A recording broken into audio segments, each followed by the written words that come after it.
The Angry Chicken Hearthstone podcast is produced by amove.tv. Check out amove TV for more podcasts covering Blizzard games. For more of Jocelyn's gaming podcasts, visit jossplays.com. And to find many more podcasts with Ridiculous Hat, follow @RidiculousHat on Twitter. Every episode of TAC is made possible thanks to our legendary patrons over at patreon.com/TAC.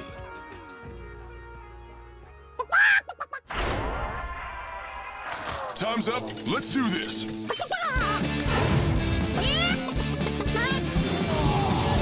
Legendary! You face Jaraxxus. You smell like a leopard gnome. I knew it. So hot. A podcast about Hearthstone and Battlegrounds. This is The Angry Chicken!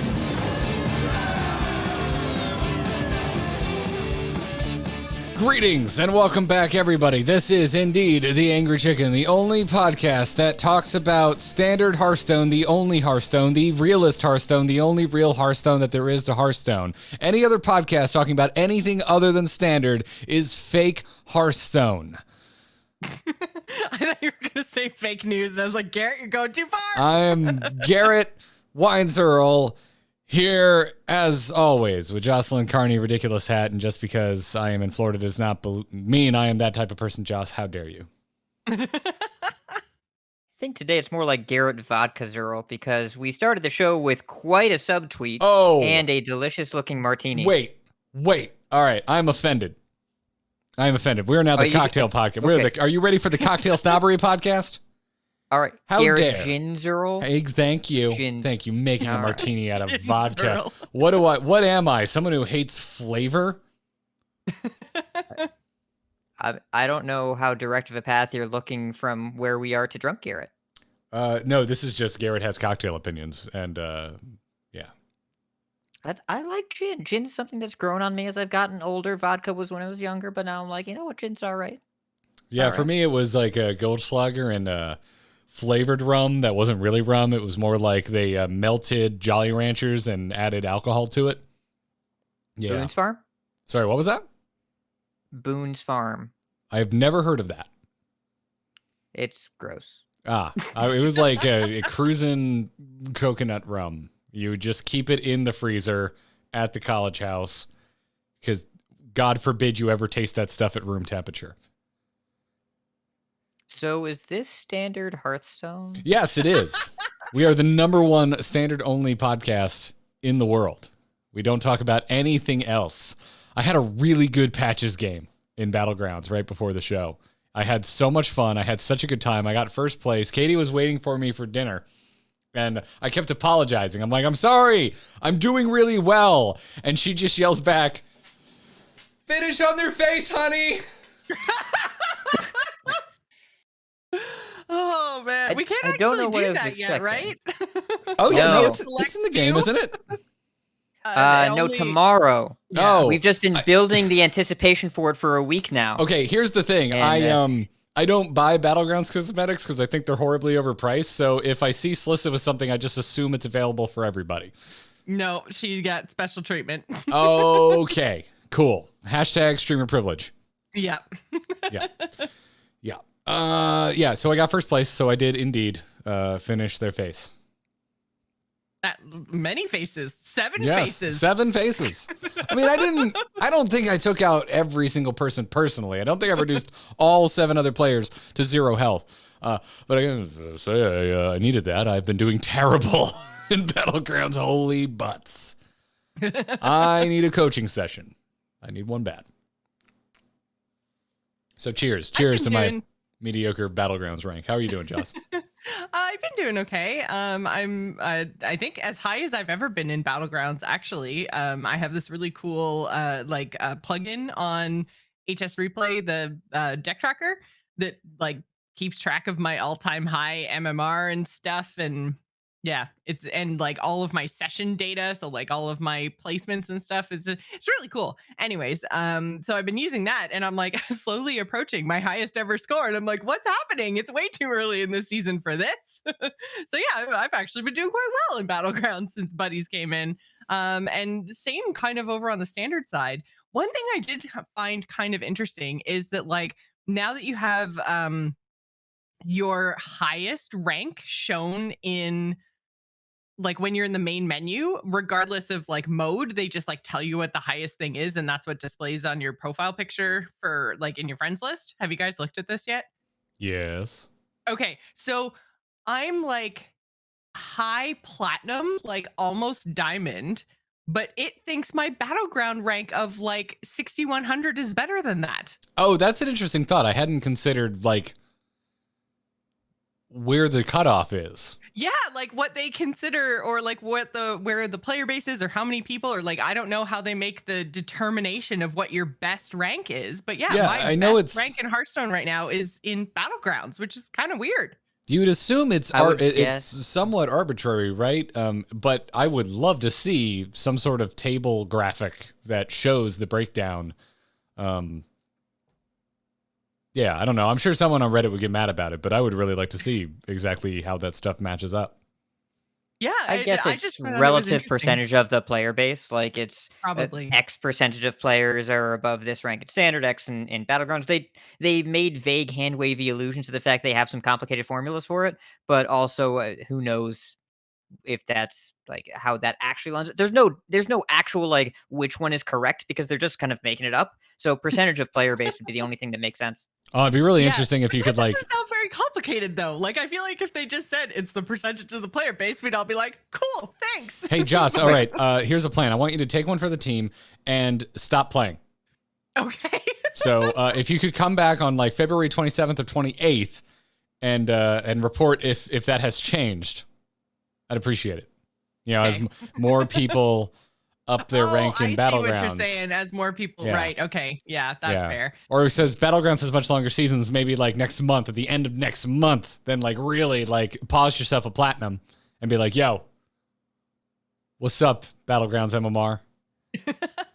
Where we at? See, I was gonna suggest play ranked and then keep track of when it switches. Yeah, that was my thought too. Is I was like, I wonder how far into Diamond I have to get to like outpace my BG's rank. King Dupless in chat room is saying about Diamond 6 is better than 7.6k in BG's. So I'm assuming that's it. That's his own like ranking experience. So like I was surprised. I feel like, and it's probably because like the streamers that I watch are Slissa and Bofer, and like I go into their games and it's like 12k, 13k already. I'm like, well, 6 is obviously terrible. Like, let's go bronze rank.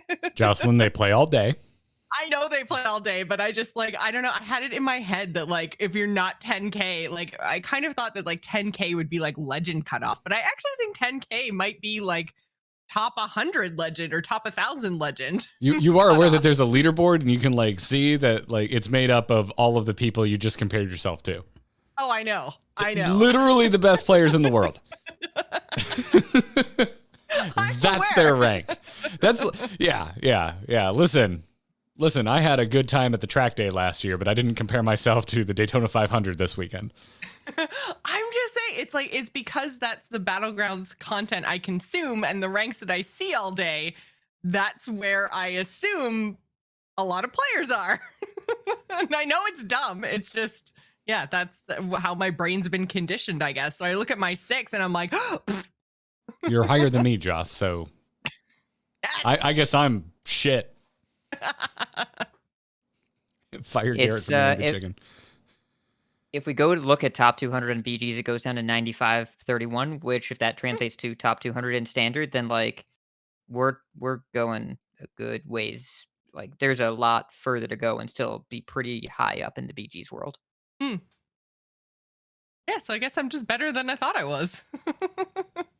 That's been true of every time we've talked to you about anything in Hearthstone for the entire time I've been on the show, and also the entire time I've been listening to the show. That's fair. My favorite are the people who are still surprised you got the legend, and you're like, yeah, multiple times. Where have you been?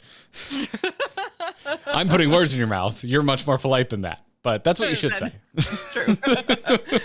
But yeah, like I'm having a good time on the standard side of things too. I didn't play very much this weekend for Forbidden West reasons, but I've been having a good time. I like this mini set. I feel like it's just fun, and I'm at the point still, probably because I haven't been playing like crazy big long sessions in standard, but I'm really feeling like, I don't know, it mixed things up in a cool way. It feels different. I like it. It's fun. It may not be balanced, but who cares? It's fun. It's I mean, not, I know some people care about balance, aka Masters Sure. Tour this weekend, but Oh, you mean the pro players that fought to Yeah. death over the past weekend? exactly. Yeah. It's the Masters Tour, like there's still a lot of skill at play there, but this is back towards a meta where, I mean, you two have both talked about it before. There's a very clear thing to target. There's a very clear thing that, like, if you want to have a better chance, you probably have a plan for Druid right now. Mhm. And if you have a plan for Druid, you're probably doing okay. It doesn't mean you win every game. Doesn't mean the meta like, it is objectively a little bit less healthy than before the mini set. It is significantly different. It's interesting. It's fun. It's not without its ups and downs. The prior meta was not without its ups and downs, but it absolutely changed things. And it's only Control been 6 Warrior is a days. thing. Control Warrior is a thing, and it's amazing. We spent 6 months in Stormwood, people saying, Control is dead, Control is dead. Then finally, we have a hard Control deck back, and I've already seen people in all the Discords I'm in saying, I hate playing against attrition piles. Where were you? All right, Hat, you're making the age-old issue or problem. You're making the age-old mistake of assuming, and maybe it's not a mistake, because I bet some people always have something to say regardless. But it's easy to think everyone who says something on the internet is the same person. Yeah, they're different groups of people. Because let me that are tell you, sharing I am different a perspectives. single person on the show that said I like Pirate Warrior, and I am here to tell you I hate Control Warrior and wish it would never come back. Yeah. Well, got some bad news for you. It's here. Yeah, I know. It's an example. I know I'll never get what I want. So Except for a car. well, in Hearthstone. car. In Hearthstone. Yeah. You are going to send me on a off On a topic tangent. to talk about car. I'm very excited about my new car. I will talk about it with no excuse. And you've just given me one. So let's Yeah. It instead, looked nice. I don't know anything about it, but it looked like a nice car. it's and I it's don't- very loud and extremely inefficient. Luckily, I work from home. This was the least exciting way you could have explained the new car purchase. It cost me too much money, but luckily I don't go anywhere. What are you excited about? I'm extremely excited because it's very loud and extremely inefficient. What I'm not excited about are cars that are quiet and sensible in the MPG. I was like, you're kind of describing my van right now. Yes, Quiet what I'm and not excited sensible. about is Jocelyn's van. All right. That's it. That's it. Hey, I had a Prius, chat room. You may be surprised to find this out, but I had a Prius. I think they're wonderful appliances. They make me feel nothing inside, but they're great appliances. They really are. I highly recommend them to anyone who's even considering one. There's been Garrett's car fart off for the day. Not going to talk about my new car because we'll be here for 7 hours. I was gonna say, so Priest. Yeah. So in other news, do you want me to? I've been hovering my finger over the news button since you mentioned Masters Tours. Would you like me to hit it? Sure. Good news, do it. everyone!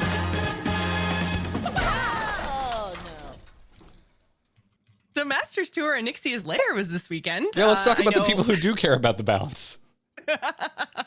Exactly. I didn't get to watch nearly as much as I normally would of a Masters Tour because it was family day in Canada, so we actually went and saw family. And then obviously Forbidden West came out, so I only got to watch a couple of matches.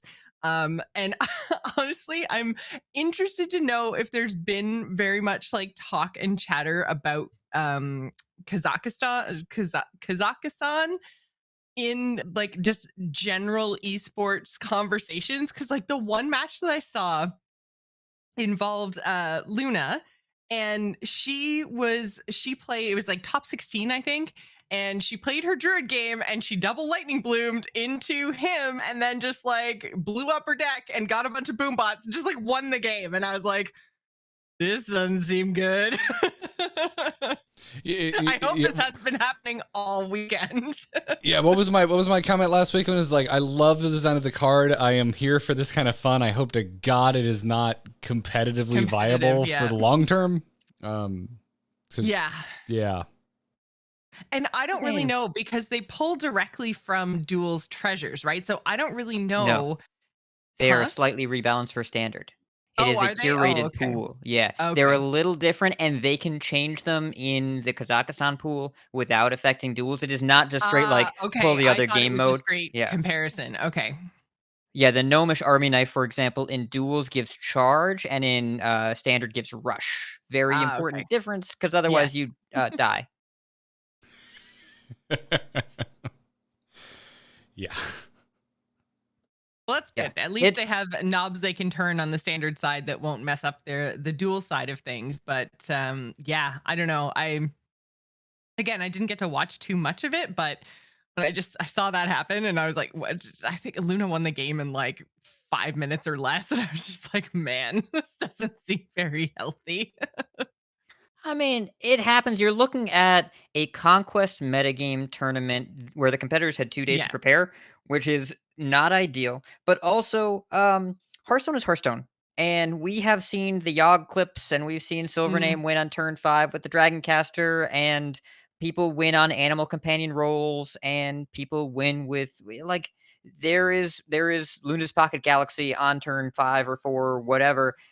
Sometimes high rolls are going to happen in this game where you draw a random card from your deck every turn, and the players with skill win when they play well. But there's going to be some variance inherently, and the highly competitive players in particular, balance is the least important thing to them overall, because their job is to figure out how to beat the game as it is, not how to make the game something else that they wish it was. That's the truth of any high level competition. Your job is to figure out the game as it stands. So even though they may or may not like it, however it is, and each player is going to have their own opinions.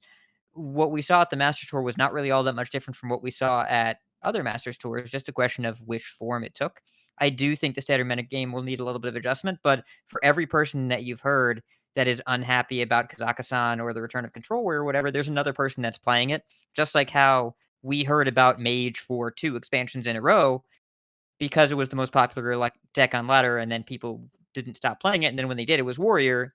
People complain about the thing they see the most often. So I like that it's a new thing, like you said, Josh, that they really did shake up the metagame, even though I expect there to be some external intervention in the current play patterns.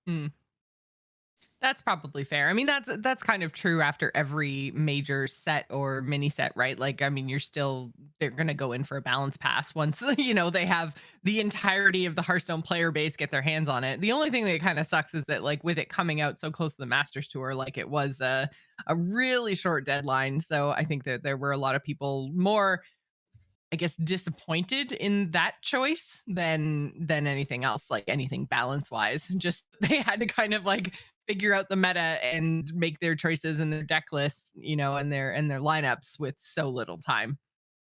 That's kind of where my head's at. Is like, do you think that there's anything to that head, or do you still just think things are out of whack enough that it's still going to need outside intervention, or do you think there's still they're going to change some stuff? They're 100% going to change some stuff, but like they should have given the Masters Tours competitors more than 2 days. Yeah, 2 days is not enough. This patch was pretty. As we talked about last week, this patch is late. Like, we know that. Yeah. 2 week late. Yeah. Yep. At least everyone's dealing with that same issue, right? Like, it's not like it came out in NA 5 days before and then EU 3 days before or something. Like, everyone's dealing with that same short timeline, but still, I feel like we saw some like craziness and some people go out early when it felt like it was almost out of their control, out of their hands. Yeah, I mean, good news, it sucks for everyone is not that uplifting, but listen, I know you cannot stand the fact that you're in a 3-hour traffic jam, but we all are. At least everyone is. Yeah, we all are. I did one time see a group of a couple cars pull out of a traffic jam one time on my way to Disney, and one of them pulled out a cooler and they just started drinking beer. And I was like, someone's making lemonade with the lemons that life just threw at them, and I think this is wonderful. Yep. Is this how we're going to end this conversation? Also, okay, thank you. Thank you for picking it up. This is also the first Masters Tour in the new system, right? So this had invites available to the Summer Championship, which will then feed into the World Championship, if I understand correctly. I believe you do, but I haven't memorized the specifics of the system, but I'm pretty sure yes. I feel like with the phasing out of Grandmasters this year of Hearthstone esports, and I also feel like I say this every other year, is going to be a little bit confusing because even every other year, even season to season feels like it's just totally different rules. So, and yeah, I say every other year because I feel like they change it, and then we have the crazy year where no one knows what's going on, and then they keep it for a year, so we're like, okay, at least we know it's like last year, and then they're like, you know what, this really sucked, so we're gonna change it again. So yeah, like every other year is like a year like this where everything's crazy and up in the air and nobody knows what's going on, and then we have a year where we go, this is actually shit. Okay, we need something new for next year. And next year will just be us hoping it goes back to Twitch with the wonderful takeover of Microsoft? Yes, exactly. Okay, just making sure. Yeah, because YouTube still had all the say. I just feel like we mention this every time that there's any sort of esports is the numbers sucked. Come back to Twitch now. Yeah. As someone finding way more success on YouTube instead of Twitch, I agree. Yeah, I think if you're doing like I don't know. They left their whole audience behind, and they've failed to build it up again over on the other platform. So yeah, it really, yeah. Both of you, by the way, I was thinking that it might be cool if we just dump this feed and start a whole new feed. Yeah. Yeah. That'd be probably smart, a good right? idea. Just like, let's just purge everyone that's currently subscribed and hope that all of them and more people will go subscribe in a new location. Yep. Yeah. Makes sense to me. Yeah. Contracts. Yeah, I think like in the I guess top 4, we only ended up with like one deck that actually had Kazakhstan in it. So I mean, it wasn't dominating by any sense of the word. There was actually a pretty good mix, I think, of decks in the top 4. There was like everybody had Control Warrior, but then there was like Owl Lock, which we've seen before, but it's kind of different. There was like alignment druids and hand lock things going on, rogue things. Like there were there's priest in the top 4, and Mizaki Mage. Like there was just there's priest you look on HS Replay, it's in the top of the damn meta page now, which like I cannot remember the last time I saw that. Right, exactly. So I feel like there's a lot of stuff going on right now, and it could be partly because people didn't really know what was going to be good, but I think the fact that there was that much variety in the top 4 made those couple of games that I actually did catch really interesting to watch, because I didn't feel like I was watching the same thing over and over again, or the same sort of stuff that I'd seen so far in Year of the Griffin.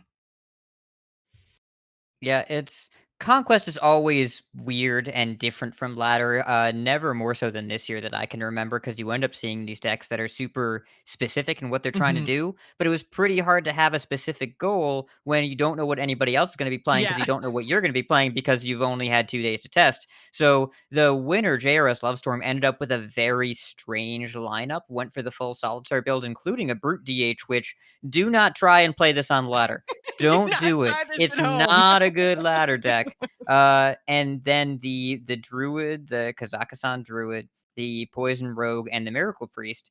And it's a very strange lineup, but allowed the players to show their skill. In particular, the Miracle Priest is a very, very difficult deck to play. There were 2 of them in the top 4, both in the finals, and you got to see that in action multiple times throughout the weekend. It looks crazy when it works, and then you bring it to Ladder, and you're just like, and the cards and it never don't works. function. Yeah. Yeah. Someone please clip that and send it to me. Yeah. That's just how I feel when I'm playing Miracle Priest. You heard what I said. So there's just And you have these control warriors, 2 different types of control warriors in the top 4, like, it's just kind of amazing to see how different things are from set to mini set to mini set to balance patch, like, there's so much variety this year, and if there's anything that you were waiting to play, it's probably here now if it wasn't here before, like, these control warrior decks, the Dragon Control Warrior, it's like 28 removal spells, it's like Elise Control Warrior back in League of Explorer. You liked attrition piles. Here it is. It's here right now. Go play ladder right now. The thing that you were waiting for is here. And then your Elysiana is really good because it gets you duels treasures. Go nuts. Have a good time. That's pretty much this mini set in a nutshell. Like, go nuts, have a good time. Yeah. I thought it was go nuts and have opinions on Reddit. For some people, that's a good time. Go nuts and I have notes. Go notes. I like I'm it. just gonna update. No, I'm with it. Updating the show title for now. We'll leave a placeholder for something else. Yeah. Yeah. I mean, maybe we go everybody get notes. Never mind. Anyways. Any closing thoughts on Master's Tour before we get to an extended Q&A session? Nope, that's it. I'm done. Cool. Well, before we get to all of that, we want to thank our lovely patrons supporting us over at patreon.com/TAC. It's completely opt-in, but it is a way where you can decide, I really like this show. I would love to give them $1 or $2 or $5, $10. Any number of dollars. Any number of dollars. We would not complain if you paid our mortgages off suddenly. Just saying. Just saying. In fact, you might get a lot more Angry Chicken if that happened. It's more chicken, less anger. We'd be the very grateful chickens. It would just be the more episode chicken. The much more chickens. Yes? Yes. Anyways, whatever you give, we really appreciate it. And if you're out there listening and you're thinking about signing up to be a patron, well, you'll get some lovely perks like access to our Discord server, as well as an ad-free version of the show that is packaged up just for you. And you get an RSS feed link, and you can plug it into your podcatcher of choice, and you can keep getting the show like you always do, except there ain't no ads in it. That would set my dad off, by the way. He hated it when I said ain't. I don't know why I'm saying in past tense. He's still around. He still hates it when I say ain't. Love you, Dad. Anyways, check it out. Patreon.com/TAC. Thank you so much for the support, everybody. And speaking of ad-free, today's episode is sponsored by Honey. That's right, they're back sponsoring this episode of The Angry Chicken. Joss, Hat, you guys shop online? You like shopping online? Do you not like shopping online? I mean, I do shop online.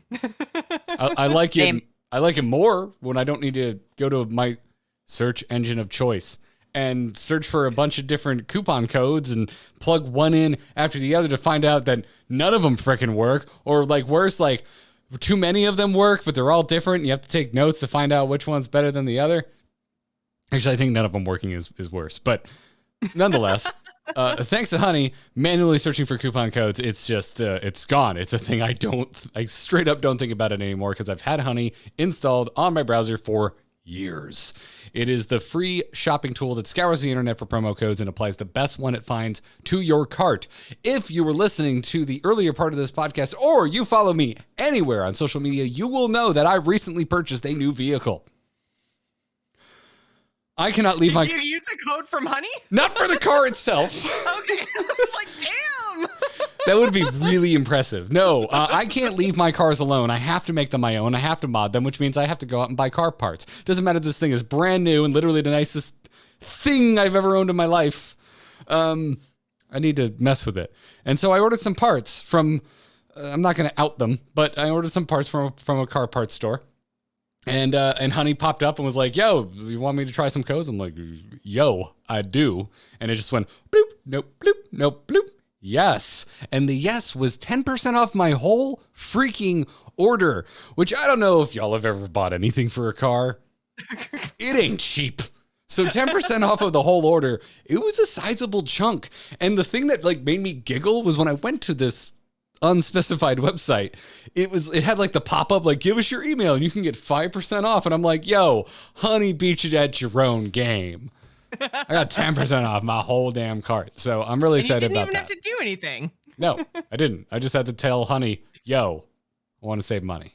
I don't believe there's actually a button that says yo, but I've been petitioning them to add this. So Add the yo button. yes. So anyways, big fan of Honey. No joke. Have had them installed on every computer in the house for years. So go check them out. If you don't already have Honey, you could be straight up missing out. And by getting it, you'll be doing yourself a solid and supporting this podcast. Listen, we wouldn't recommend something we don't use. Get Honey for free at joinhoney.com/TAC. That is joinhoney.com/TAC. We thank them for the support. We thank you out there listening for supporting the brands that support us here at The Angry Chicken. And we also thank you for sticking around to hear us talking about the one true Hearthstone mode, Battlegrounds.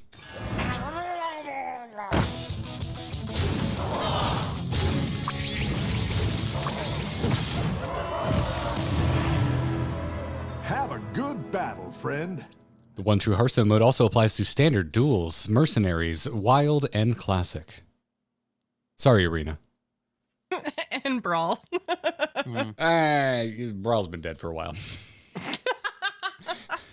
It's good for grinding out weekly quests that I forgot about until Sunday. Brawl is always there for me. I like it. Anyways, you can write into tacpodcast@gmail.com, or if you're a patron, you can just write us right there in the Discord. Skip the inbox entirely, because it is actually mercifully a quiet week in Hearthstone, and we can actually get to your questions. So the rest of the show is Q&A via either our inbox or our Discord. And consider, we'll see how much time we have left, and maybe we'll take some real-time questions from all of you in the chat. Kicking us off today is King Dupless saying, how over are the hosts with reborn poison spiders? Pretty over it. Depends. Am I the one with the reborn Yeah, poisonous I was gonna spiders? say, who's playing said spiders makes a difference. But yeah, is spiders my Exna? my Yes. Exna, yeah. That's the yeah. spider. And Yeah. I was they like, added is Spore a spider? No, but they added the snake, the pink snake that you can give your beast reborn. And it was at the time felt pretty good because beasts hadn't been great for a while and they kind of got some extra tools. But now that everybody's just reborning my Exnas, it doesn't feel so great anymore. Yeah, and it's really cool It feels synergy. like overkill. Like giving Beast Reborn has so much synergy with so many other beasts as well. But right now, it feels like the Megasaur of our furry friends. Yes. Yeah, I think that's fair.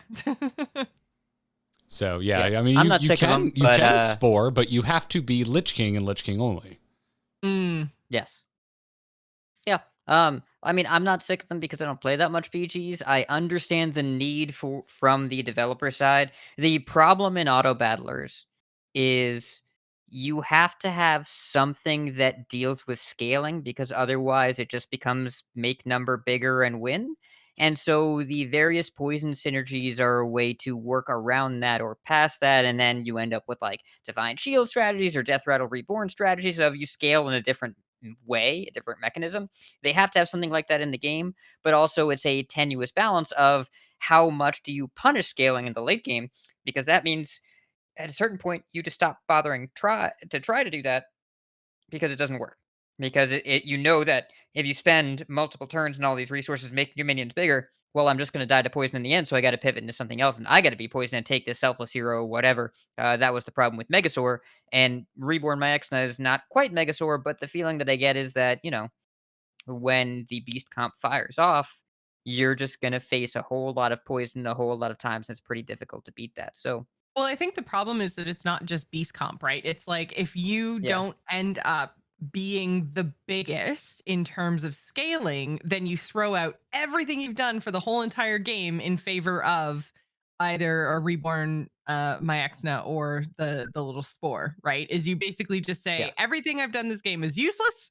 I'm throwing it all out and just buying as many little green vials as I can find. And that isn't necessarily fun or engaging, I think, and has been the best way to play for quite a while now. I would say like the changes that Buddies brought definitely impacted like the early game and the curve and the power spikes in the mid game. like it was impactful there, but in terms of like end game stuff, it feels like we're still doing the same thing because there were no real new minion additions, right? And there were no changes to minions. There was no new tribe. So it just like it doesn't feel samey, but it definitely employs a lot of the same strategy still, right? So Yeah, for the most part, the only thing that's changed is that many of us are leveling up to tier 2 on turn 4 and tier 3 on tier 5 and maybe right. tier 4 on turn 6. Yeah, you kind of go like everybody stays on one for a few turns, and then everyone goes level, and then we go Mayakas. There's a few, exceptions for sure. I mentioned my patches game. Patches actually does quite well if you level the turn to tier 2 on turn 3, but you're getting hero power discounts and stuff that affect that. This is just a good example and a relatively recent one for me. Yeah, I agree with you, Hat. Like, I don't think it's as bad as people pointed out to be, and I think it is kind of like bringing balance to the meta that we currently find ourselves in. That said, I kind of miss the days where it like your last ditch effort came down to like, I need to buy all the selfless heroes I can find. Because I can get my Exna and I can get Spore, and I need to try and make sure that they can get at least 2 hits each. But Selfless Hero isn't perfect. It's not always going to put Divine Shields where you want them. Manipulations for having other minions with the Divine Shield so you can tell where the Divine Shield's going to go, notwithstanding. The issue is that I think with that Reborn Cobra, you get to put it exactly on the poisonous spider that you want it to be on, so they guarantee your spiders are always going to get 2 hits. And then that's also, I think, kind of interesting, though, because then the counter kind of becomes like, can I make those spiders hit some divine shields so they actually waste one of their attacks? There's counterplay. Just when poison becomes too frequent and too expected, then the end game comes down to a lot of the same tools to deal with slightly different problems. And I don't know personally, but the vibe that I get is that maybe this has been the thing for just a hair too long, but it's kind of hard to deal with this problem because you're constantly in this really, really narrow window of success where you want poison to be available and accessible and reasonable to counter scaling, but you don't want it to be so good that scaling isn't worth it. And especially with the way that buddies work and the way that heroes work, yes, this is setting up a segue. I think it's kind of hard to navigate that particular issue while also addressing the fact that heroes and buddies are not necessarily all that well balanced right now either. Yeah. And I don't know. I overall kind of like the way things are in terms of the draft game right now. We are going to talk about buddies in a second, but to stop you from segueing for a second, because I think this is still interesting, is that the fact that beasts are not in every lobby. Like suddenly it's like, okay, what do I need to do? Well, I need to flex into Murlocs if I really want like a god tier poison comp. And there's a lot of what ifs in that Murloc scenario. God, every time I do it, I feel like I just I whiff on the Sephin every time. I'm like, hey, oh yeah, Murloc's going to be great here. Hidden text, if I find Sephin, a tier 5 minion that I need. And then stuff needs to die, which I've been finding sometimes that my Murlocs are too big by the time I'm getting Sephin, so nothing's dying, and then so nothing's getting poison. Thank you for proving that clearly poison spiders are not a problem, because then there'd be no such thing as Murlocs that are too big. Yeah, true. But I find all of that interesting. Then Spore is a neutral that's like always in play. So there's these flexes that you need to make, because otherwise, like, mechs and dragons are doing really well right now. Also, elementals are like kind of seeing a resurgence. I know if you go and look at kind of performance overall on something like HS Replay, elementals are like middle of the freaking pack. But if you look at the heroes that are overperforming and you look at the tribes that they do very well with, more often than not, elementals are really near the top. So I don't know. Like, I don't want to constantly lose to giant minions. So to bring it all the way back around to what you teed up, Pat, I'm kind of okay with the draft game at the moment in Battlegrounds.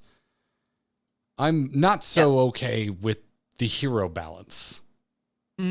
So maybe, Joss, we should get into the next question. Sure. This one comes from Zatachi8, says, buddies, should they stay or should they go at some point? Are they too hard to balance or are they too fun to give up? We haven't gotten armor yet, so I can't answer this question.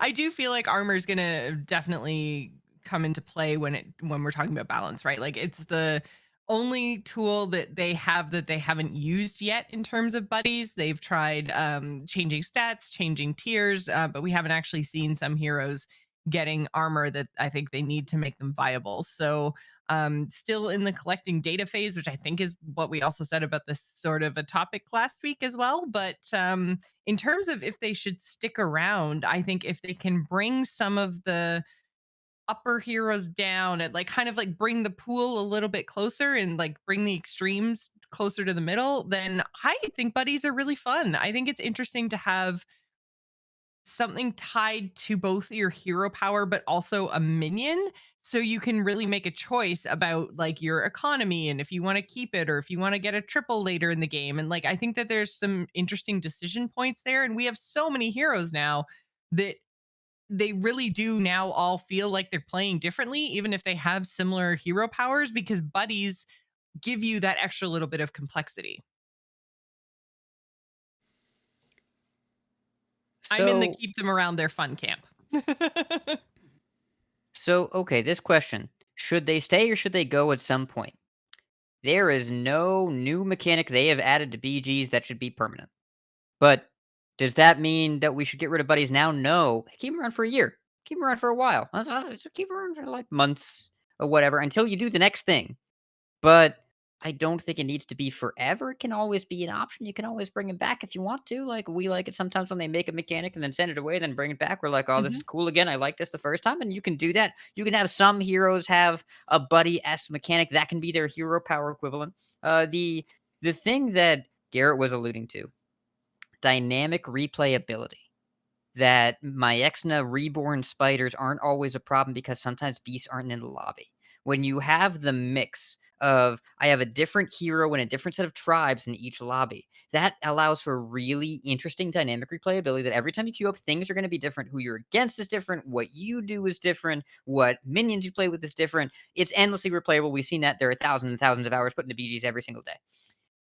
But buddies are kind of the opposite of that in that they always do the same thing, and they are to battlegrounds as quest lines are to standard. That Mm. it's cool to have a rough idea as to what you want to do each game and to know you're going to get the support tools to do that and to build your strategy around it. That's nice for someone like me who plays BGs occasionally. I like that I get an idea of, oh, I'm Gallywix. I'm going to buy and sell a bunch of shit all game, probably elementals or pirates. My stuff's going to get big and I'm going to have too much money and it's gonna be great. It'd be, I dream sometimes about my life being like that. But at the same time, after I've picked Gallywix 2 or 3 times, he shows up and is like, well, I should pick him, but I'm just gonna go Pirates or Elementals again, so maybe I pick something else, but it's gonna be worse. And it exacerbates hero balance while making some of the gameplay patterns or at least some of that replayability lessened. That shouldn't be around forever. Mm. They're capable of making new cool ideas. And I don't know how long this can be around. It can be a matter of months, but I would I'd be curious to see what the team does next. And I don't want this to be a forever thing, just like I don't want quest lines to be in standard forever either, even though I still like them now to this day. Now that you've I compared it to quest lines, I'm just like, F buddies. kill, Get them out of here. kill him with fire. Yeah. When you say it like that, Yeah. I feel I do have a major disagreement though, which is I feel prizes could have stayed forever because I thought they were damn near perfectly balanced, as close as something can be in a random mode like Battlegrounds, or a mode with as much variance as Battlegrounds. So I think the worst thing in the history of Battlegrounds was the period where they took that out and like didn't give us anything new.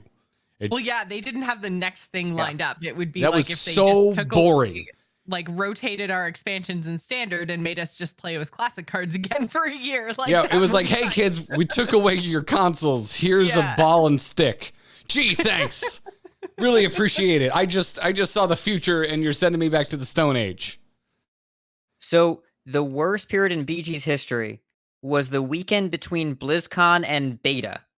Was awful, unbearable, because you couldn't play BGs at all for 3 days after having tasted the forbidden fruit. It was horrible. But so I like Darkmoon prizes a lot, though the competitive BGs players had balance concerns there. And they nerfed some of them, they changed some of them. However, the difference there, I'm not disagreeing with you, but I will note BGs with prizes was higher power level and faster leveling than BGs without prizes. And if you liked the slower leveling and the more gradual curves, you wouldn't enjoy prizes much. And I like them more. I like leveling and then playing big stuff. I Yeah. like that sort of thing. But some people like playing their curves and making the best decisions whenever it's roughly at the same power level and not dealing with these huge power spikes outside of the occasional triple and not getting high rolled by double Caligos on turn 7 or whatever. And so if you preferred that lower power level meta, then you didn't want prizes around forever and you got what you wanted. I agree that the period after they were removed and there was nothing different added back in. I stopped playing BGs when I was playing a ton during prizes. Like I was just like, all right, I'm going to do something else now.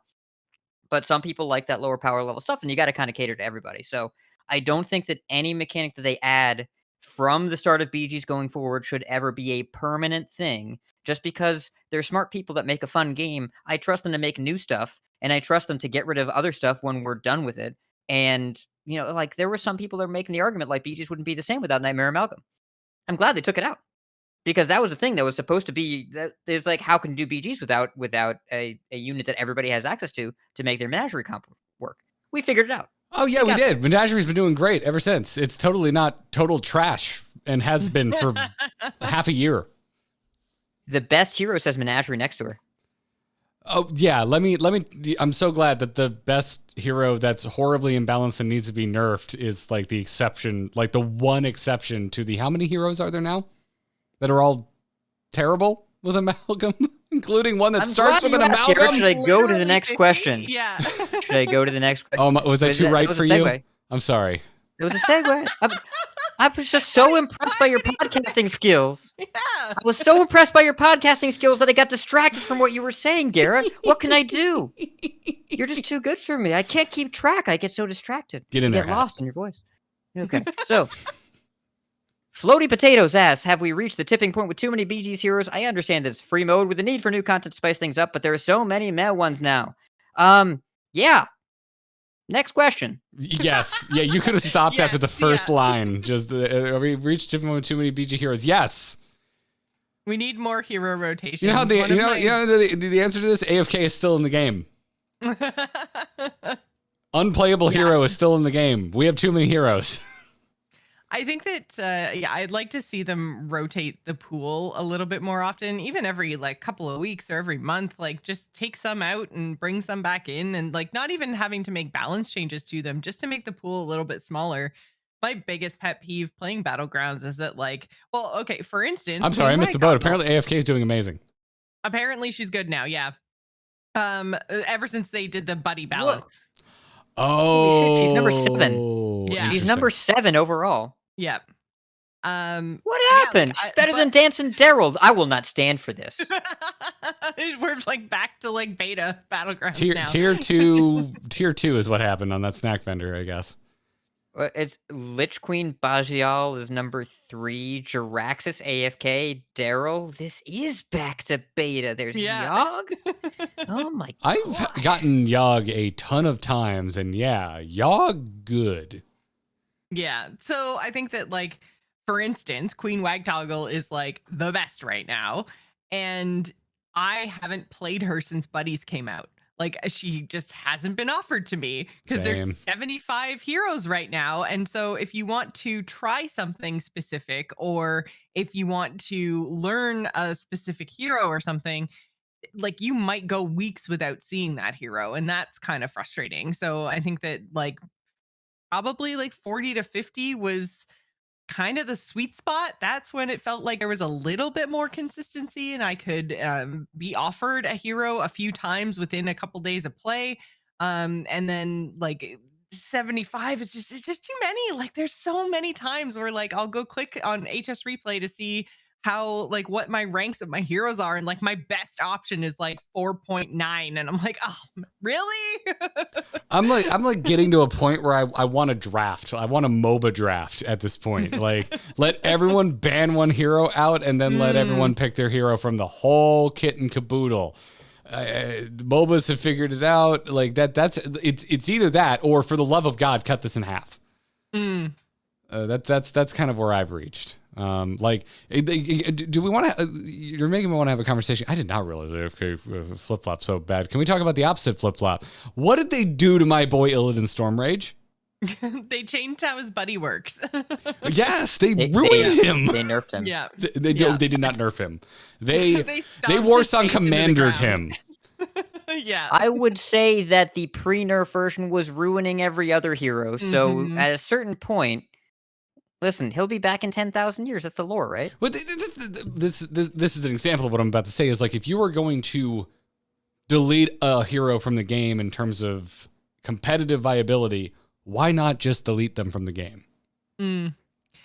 So King Dupless in the chat room is saying that it actually, his buddy is bugged and doesn't work correctly. Okay, so I picked him after the buddy change, and I thought I was just not understanding it or something. But yeah, it doesn't give immunity properly. Oh, well, that The explains golden that. does the same thing. His right yeah. side doesn't work. The golden is the same as the non-golden. Did you fall asleep on his arm? It's only the first attack. Yes. Yeah. It's so. Yeah, I mean, So he There's is also a bugged, point but where- also he's They worse. did But there's change a how it point works, where yeah. they make a balance change and they expect one result, and then it's more significant than they expected. That's gonna happen sometimes, and then maybe they disable them in the future. Because if you have a hero that their only existence is either broken or unpickable, you probably need to rework them, and they've done that a few times in the past. Yeah, but I think what we're getting at here is that they need to do that a lot more and be way more open to just being like, get them out of here. They're bad. Yeah, I'd and like then that. whether they need to be brought back when there's like new minions or whatever Yeah. the change is, a new balance patch, whatever. But like, yeah, if they're bad in the current state of Battlegrounds, just take them out. Yeah. Bring them back, even unchanged themselves, but just bring them back at a later time when the meta's different. Yeah, because when we talk about like the concept of like making constructed cards, and how many times do we come back around to? There's a reason bad cards are made. Like underpowered cards are designed on purpose. It's you can't apply that to a game where you are randomly assigned. You get to randomly pick from 4 things to play or 2 things to play if you're free to play. Or 2, yeah, 2, 3, or 4. Or is it just well- 2 or 4 now? There's no more 3 option. I believe so. I Yeah. don't know. I have it on. I have it on all of my accounts. Yeah. So I don't know. But like, yeah, I'm sick of seeing like Drekthar, Sneed, Shutterrock, and Dawngrasp as my 4 options. It just feels like cool. You signed me up for. You Well, start maybe- to understand the people that just concede after turn 1. Yeah. I was about to say you signed me up for 20 minutes of pain, but I'm not going to survive that long. You signed me up for 10 minutes of pain. Yeah. Well, and other auto battlers, they have daily jail systems where every day something is a little different. Have a rotating 10 hero jail where you just can't get that hero no one can pick that hero that day, and it just randomly changes every single day. And there are just 10 heroes removed from the pool randomly at the start of every day. You want dynamic replayability? Make it dynamic. Make it different every day. That'd be cool. I'd be down for that. To- I to- don't to play me- any other to- auto battlers, so that's a totally new concept to me. To me, that's Yeah. overcomplicating it. It's like let's just like thin the herd, please. Please take some of these sickly gazelle out and send them to the lion pit. You could cut 10 heroes completely and cut another 10 per day and not notice. Yeah, I agree. That's why I say I feel like between 40 and 50 heroes is kind of a sweet spot. It's enough that you still get variety, but not too many that you have zero consistency. Yeah, I almost said just drop the bottom 10 and I wouldn't notice. However, I would notice the lack of Bigglesworth. Yes. Because when I Never get rid 4 of the crappy You options, kitty. I windmill slam Bigglesworth every time. Oh, even when I get good options, I take Bigglesworth every time. But yeah, I would always shoot take for the 48 kitty. heroes. 48 heroes, which is 6 per player. Fair. Well, thank you for your questions, everybody. Let's take more questions in this week's emails, which has the hidden text, not about Battlegrounds. Yeah. Hello? Hello, it's me. Hello? Just quickly, do you get my message? Yep. Oh, Hello, brother. Mr. Bungalow writes in and says, my gold strategy up until now has been 1. Pre-order the more expensive expansion bundle. 2. Skip the Tavern Pass. 3. Spend all the gold I earned throughout the previous expansion or on new packs, except the gold needed for the mini set. This strategy has allowed me to enjoy all of the cards in the expansion without spending an extra dime. I just decided to purchase the all-gold mini set because my collection has a decidedly less amount of golden copies since they stopped rewarding golden cards from the latter. What should I do with the leftover gold? Are you planning on purchasing the all-golden mini set, and do you think this is the start of a new trend? No. It's the last question. No, you're not buying it, or no, you're not. You don't think they're going to do this again? No, I'm not buying it. The other answer is it depends on how many they sell. Yeah, and I mean, we won't know that until it's like the next, well, maybe the next mini set release, but maybe the next expansion release. Who knows? Wait, I didn't buy it. Are you suggesting that they're going to sell a like just golden packs for the next expansion? I think they've opened up the door for that. They already have golden packs. They already have, like, now they've said, here, buy an entire set that's all golden for insert dollar amount here. I mean, if they ever put a dollar amount on what they thought a Hearthstone expansion was worth, like, I don't know. I think we're heading in that direction. The skeleton is there. Well, and they have the ranked bundles, right? The golden ranked bundles where you buy the rank 1 and then you have the rank 2, and then a couple times they've done the rank 3 and a couple times they haven't. It's different with an expansion than with a mini set. The mini set before had one option non-golden version of the card. They were actually costing the super whales money because they had to buy a bunch of dust to craft the cards in gold that you literally could not get any other way except for randomly opening them in packs. Well, I was just saying, yeah, you could randomly open them in packs, but that would take a long That- time. That's also more expensive than what they charged here. Yeah. But yeah, I mean, I didn't purchase the gold mini set. I don't foresee myself doing that in the future. I'm not judging anyone that does it, but I am not gonna do that. I wouldn't mind, like, the ability to buy golden packs or, golden copies of single cards, or maybe purchasing dust, which I guess is kind of just you purchase packs and then you get dust. So that's kind of We have like a roundabout way, yeah. You have a roundabout way, yeah. I mean, when you're Jocelyn and you own every card in the game, yes, that's exactly what you're doing. Well, it's When you're a only because, dumbass like me.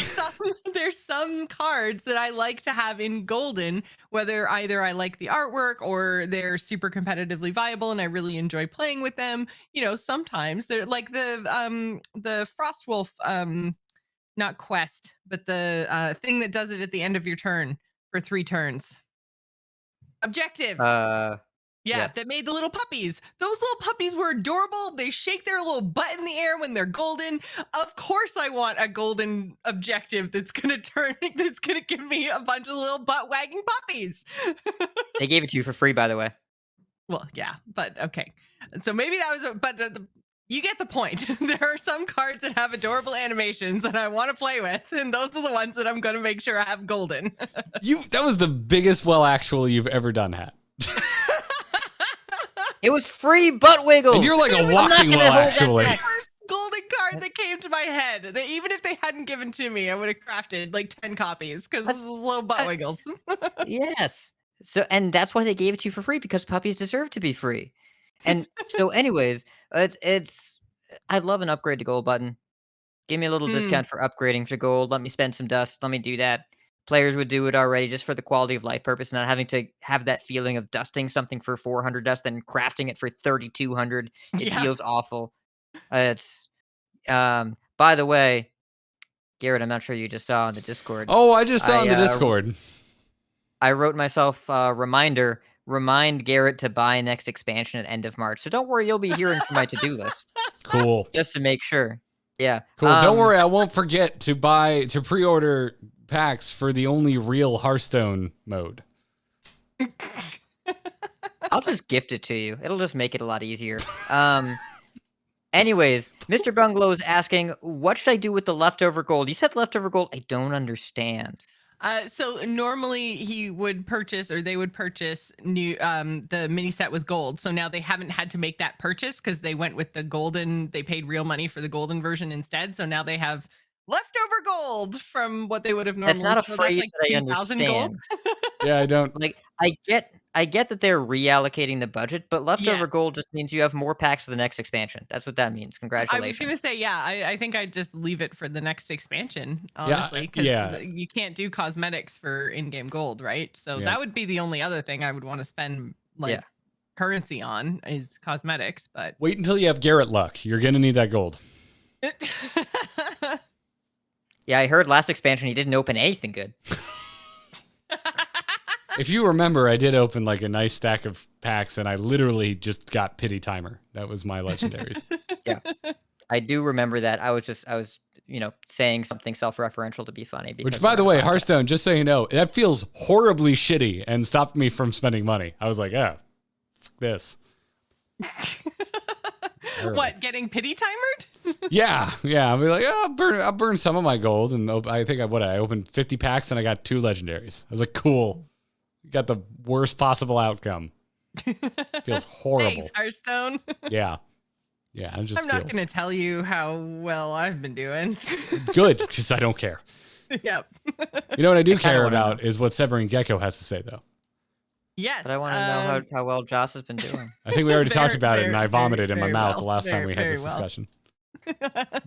Every once in a while, I'll get a random pack from doing a random thing or watching esports or something, and I'll open it. It just has a legendary in it. I'm like, I just opened packs yesterday. Those had legendaries too.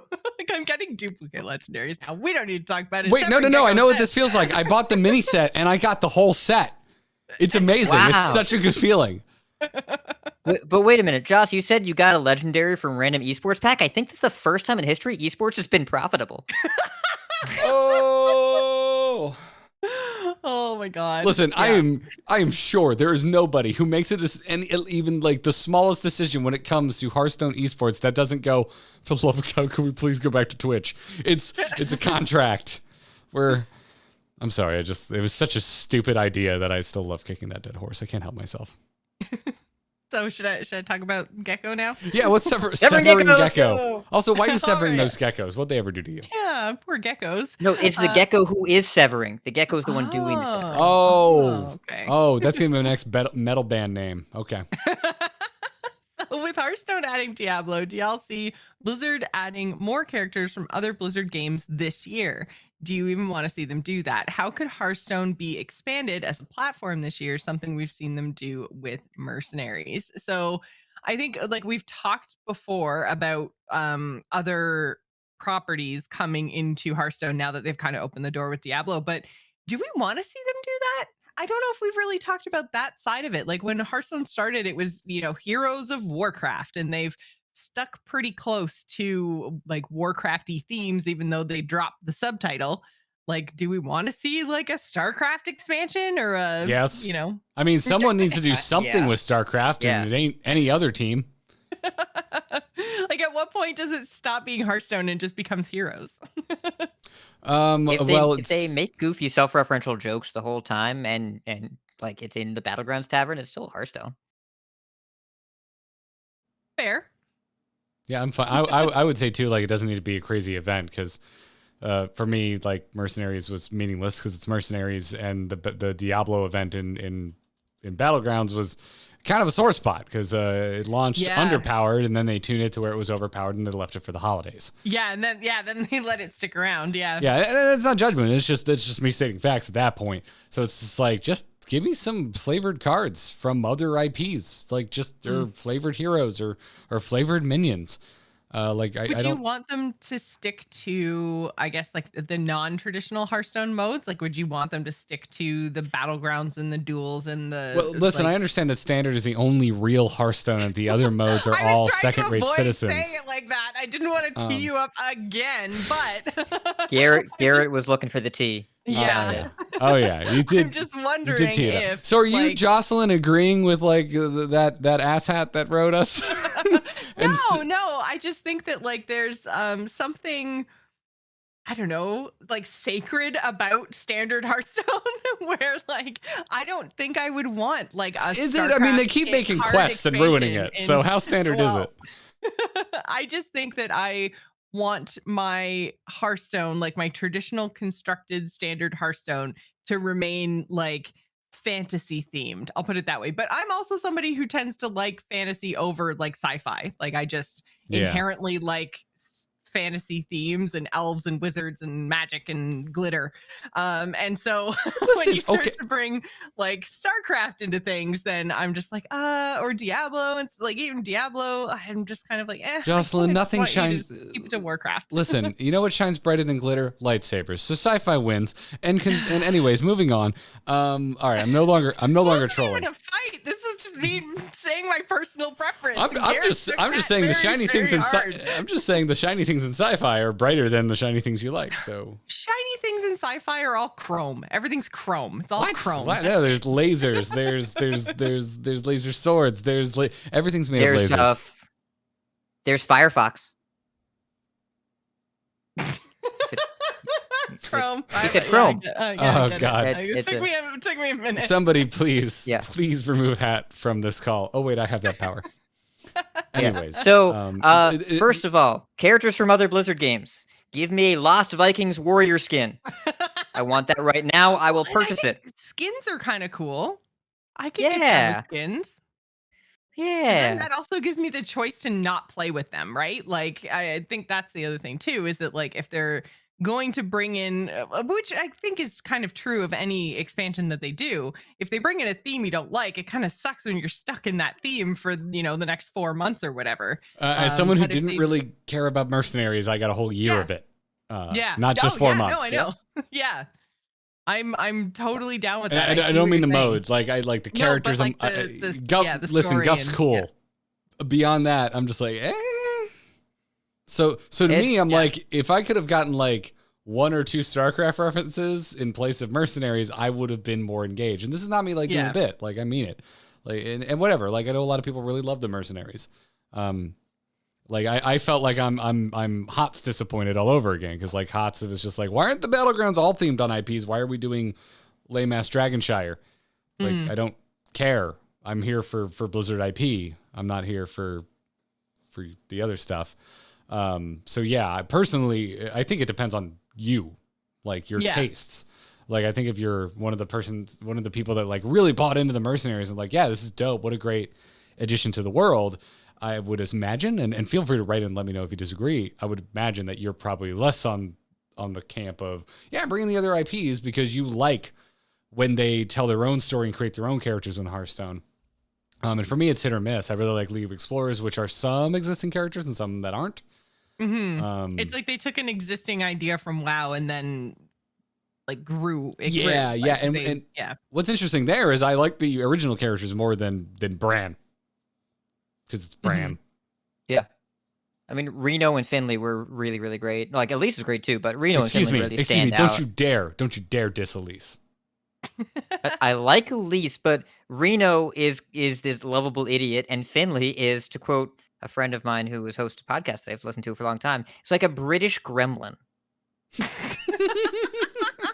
I'm glad you remember that, because I don't. Yeah, well, you said that repeatedly. It sounds like something I would say. Yes. But like, I don't know, give me a Sombra rogue skin. Let me be Moira when I play Shadow Priest. Would be awesome. Like, I'd be totally down for that.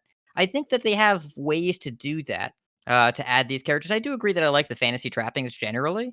Yeah, I'd be curious to see how they tackle that. However, the second half of this question, how could Hearthstone be expanded as a platform this year? Something we've seen them do with mercenaries. No. It's weird. We need to hold off an expansion for a minute. How do we stabilize the platform? Make the mobile app run better. Shaky right now.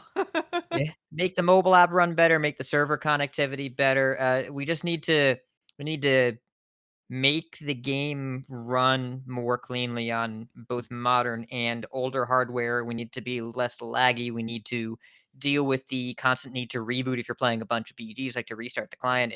There are just a lot of rough edges that need to be polished. And the team is super aware of this. This is not something that is new information to them. They've stated this as such, which is why they basically said we're holding off on new game modes going forward. It's time to just smooth things over and stabilize things. And I think that's a good idea. Mm-hmm.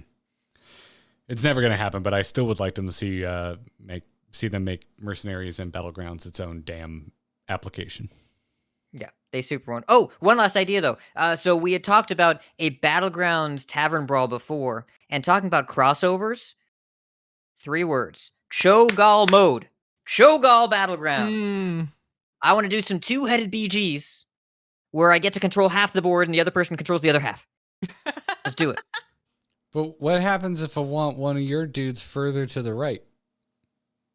Then we bicker about it like Cho'Gall does in the game. Oh, so you can position them. Then what are we controlling? Really?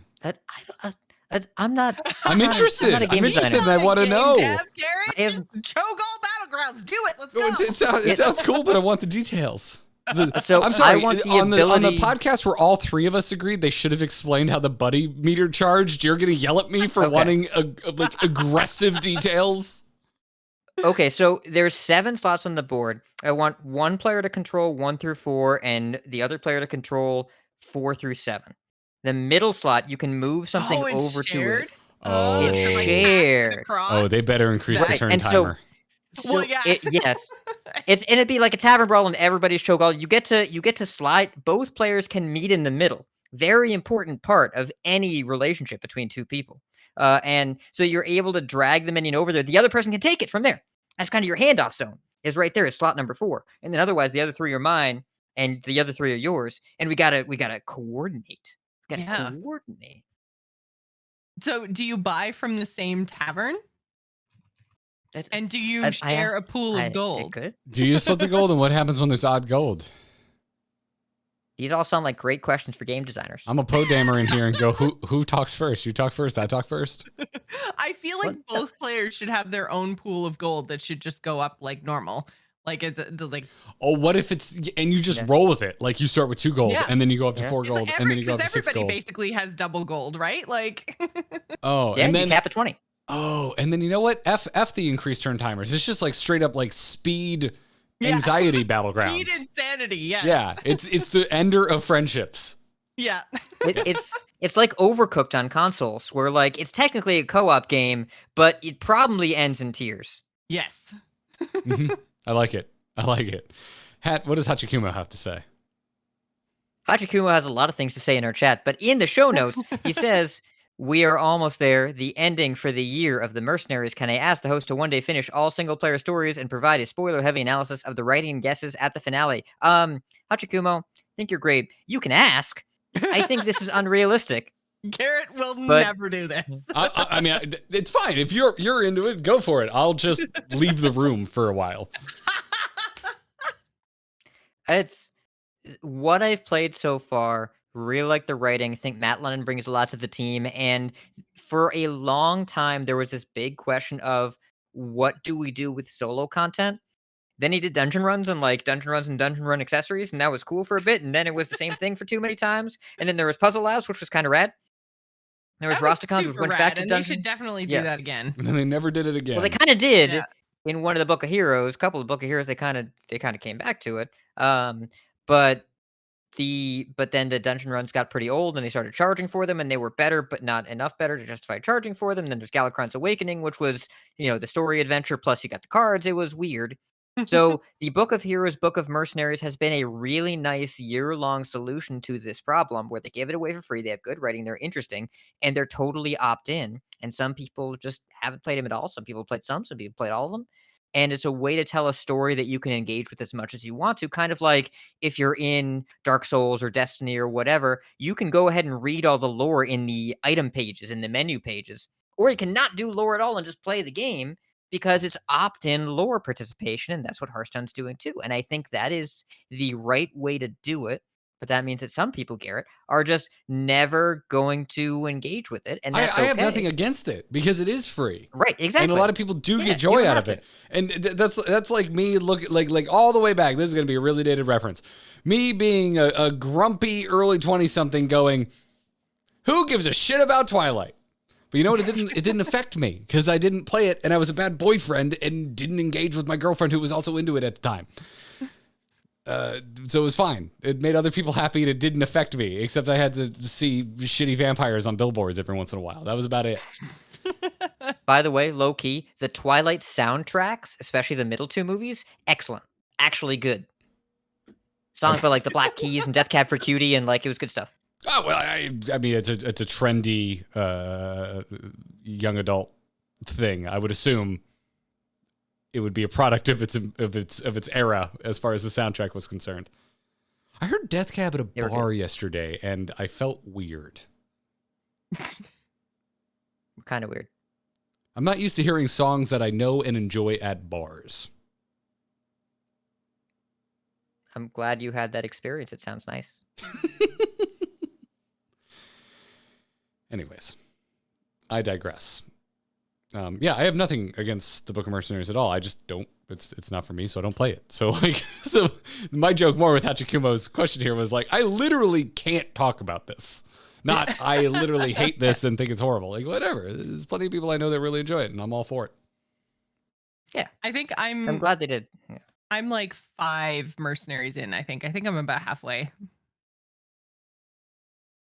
But there's so much to do in Hearthstone right now. Like that's always my problem with single player stuff. Is it's like, yay, there's a new book of whatever heroes, mercenaries, and I'm like, yeah, but also, have you seen how many Battlegrounds heroes there are to play? Have you seen how many cool decks there are in Standard? Like, I even poked my head into Classic. Like, Jocelyn's hidden text right now is, have you seen Horizon Forbidden West? That too. Have you seen Robot Dinosaurs? Like, would you think it's a joke, but also like why I don't play Mercenaries? Like, I think it's really well made, but I'm like, I'm going to put MMO hours into this, and I could instead play Final Fantasy 14, which I think is a better product. Yeah. So it's a time allotment thing more than anything else. It's just like, yeah, this is cool. Yeah, it's not really what I come to Hearthstone for. Yeah, it's very far down my list of things I want to do when I open up Hearthstone, and it fits a very like niche portion of my life because I tend to do single player stuff when I travel and I'm just sitting in a passenger seat for hours on end. And so like that doesn't obviously happen very much in the last couple of years. So I haven't really had a lot of time to single player my way through Hearthstone. But I'm sure I will again. And by the time I touch in and finish all of the mercenary stuff, it's probably going to be like this time next year, I would think. But I mean, I'm down. Once we finish, I'm down to chat about it with Hat. It'll be fun. Godspeed. Yeah. His Hat, I know, plays it.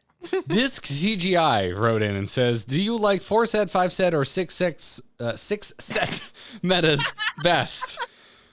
I can't comment on 6-sex. And can you discuss some of the dynamics behind your decision? I understand some of the basics of having more cards in a format versus less cards, but I wonder if there are some second and third order effects that are particularly important for you in answering the question. 4-set for me, for sure. As I mentioned, I think last week I uttered the phrase, I think I have come to the realization that I am a boring Hearthstone player. I love decks that play on curve. I love minion-based combat. I love things that follow the general rule set of Hearthstone and therefore hate things like Priest and Rogue most of the time. And so when we are in a meta like right now where we have the most sets we will ever possibly have and things are popping off and things are going crazy and they just brought in one of the coolest card designs ever that is also completely upsetting the decision you made to build a deck in the first place, I get grumpy.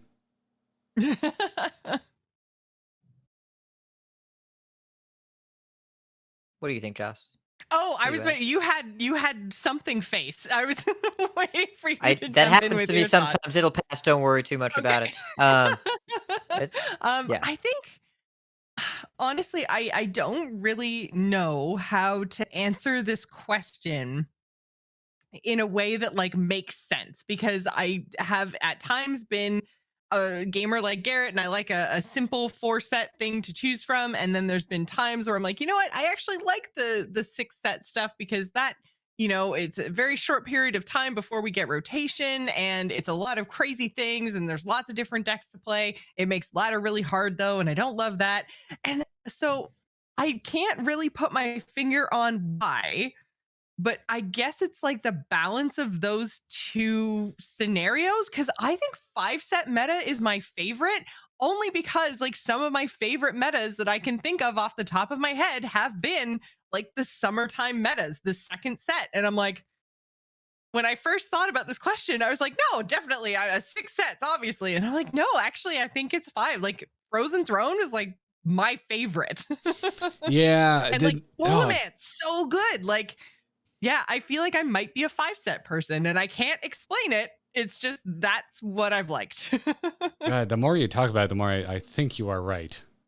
Well, it's I an don't know opinion why. thing. There's not a right answer, but Yeah. the more you're bringing me over to your side, there are exceptions because I really liked Mean Streets and I really liked Kobolds and Catacombs, and those were 6 set metas. But there's weird things that happen, like Karazhan wasn't a hugely impactful adventure back in 2016. So Gadgetzan came. That was an adventure though, right? Yeah, we were like, And we were still in the it the was back and forth. impactful, just that meta sucked. But yeah, there was Spirit Clubs and Maelstrom Portal. It was very impactful. That's fair. And then starting 2017, it was all expansions all the time, and we did away with adventures. So that was where we're really talking about 2017 forward. And I liked Kobolds. 2018 was, I think, the worst year of Hearthstone ever, and it's again weird. Like it's a weird one because Boomsday was so unimpactful they ended up buffing it, and then Rastakhan's was so unimpactful it didn't matter. It was never impactful. We never cared about Rastakhan's Rumble. Got it. Yeah. Frosta is better than you remember it being. It got a bad rap. Boomsday was I disagree. extremely impactful to one class and Giggling Inventor. But they ended up buffing it because they couldn't buff any of the cards in Witchwood because they rotated out the good ones that were odd and even early, and there was nothing left that could be saved because that set sucked ass. What's the worst It's my expansion least in your favorite set in opinion, Hearthstone Hat? history. Witchwood, not close. Really? Witchwood, not close. I have looked through them all many, many times. Witchwood, the average cards in that set were so terrible. There was only one thing in that set was good, and it was so good that it warped the format for a year. Then they had to kick it out of standard because they had no way to fix it. The only thing it did that mattered was bad for the game, and everything else was bad, period. Do you know what the 3 neutral legendaries are in that set that aren't getting Baku? Can you name them? No. But to be fair, I couldn't do that for any set. Yeah. So, it's Dollmaster Dorian, Countess Ashmore, and Azalina Soul Thief, which was the best one of those 3. I remember Dollmaster Dorian. Yeah, I remember Was it Dorian. good? I could not tell you what Ashmore does at all. I wouldn't have been able to say his name if left to my own devices, but I remember seeing him get play. Yeah. Ashmore is a 7-mana 6/6 that draws a Battlecry Death Rattle and a Rush minion. She was awful. Dollmaster Dorian was playable in Plot Twist Warlock combo decks for like 1 second. And Azalina Soul Thief was the best one because after they buffed her at the end of Witchwood by changing how her interaction worked, she was Elucia for the opponent's hand, except you kept the copy. You kept her hand. It was a bad set that only had one thing that mattered. Rush was in that set too, but they were going to introduce Rush it anyways. It was for the game, not just for Witchwood, so I don't give Witchwood credit. Witchwood introduced Odd and Even. It was so format warping they had to get rid of it, and the rest of that set was poo. Okay, worst year of Hearthstone, go. Easily that one, not even close. So It was the only Rebel okay, this so year you're, with no game splitting director. hairs on overall Yeah. a pretty awful year of Hearthstone. Yeah.